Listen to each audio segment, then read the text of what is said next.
To the Treasurer, Josh Frydenberg, is the man we had a chance to talk to today. He gave a great speech the past couple of days about how Australian business needs to go China plus. It can't just be all about that one country for all of the revenue and for all of the sales. We had a chance to talk to him a bit earlier today.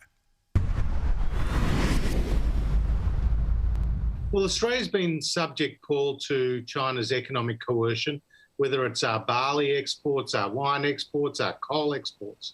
And it's important that Australian exporters, in response to that economic coercion, diversify their markets, and business needs to build that resilience. So yes, China continues to be an important economic partner for Australia, but it's also important that businesses don't overly rely on one single market.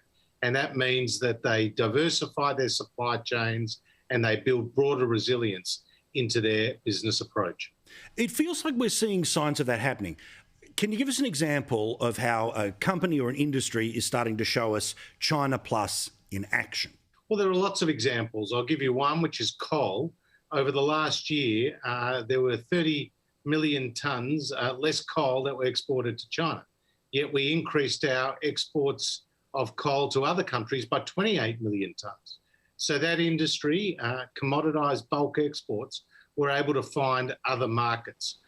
We've seen barley exports to Saudi Arabia basically go from nothing to being quite substantial. We've seen increased wine exports to Singapore and Germany and other markets. So Australian exporters have a high premium, a high quality product to sell. And what's been particularly pleasing over the course of the last year is that they have been successful in identifying other markets. Now, obviously new markets are always hard to get into, but are we starting to see at the intergovernmental level that some governments are even approaching us to try to do new trade with them? We've seen this when it comes to places like Britain and, say, our wine industry, but are there other examples you can think of where government is starting to talk to other governments to make it easier for business to go China plus?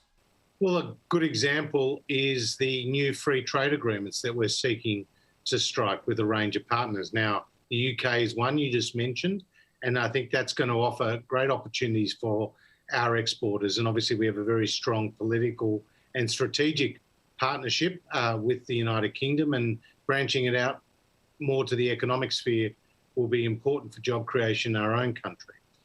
We've also secured a bilateral free trade agreement with Indonesia, a country of more than 200 million people, which has got a burgeoning middle class, and that offers up opportunities. India will be an increasingly important market for us as well, and as a country of 1.3 billion people, the sky's the limit with the Indian market.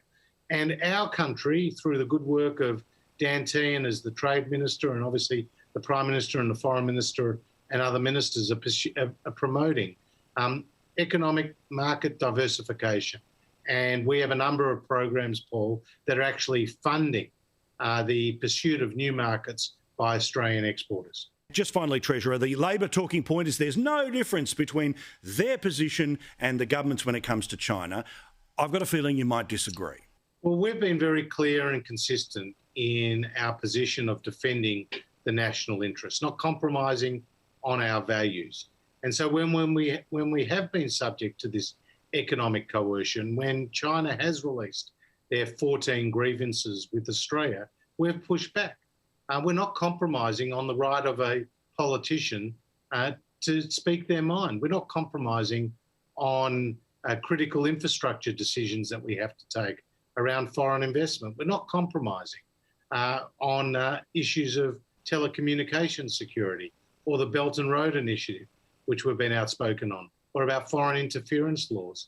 We will be clear and consistent under Prime Minister Scott Morrison about what our national interests are and how we serve to protect and promote them. And the purpose of the speech yesterday was to underline how economic interests and economic issues are increasingly overlapping with national security interests and national security issues. And you need to be very clear and consistent in our position, and that is what we're doing under our Prime Minister.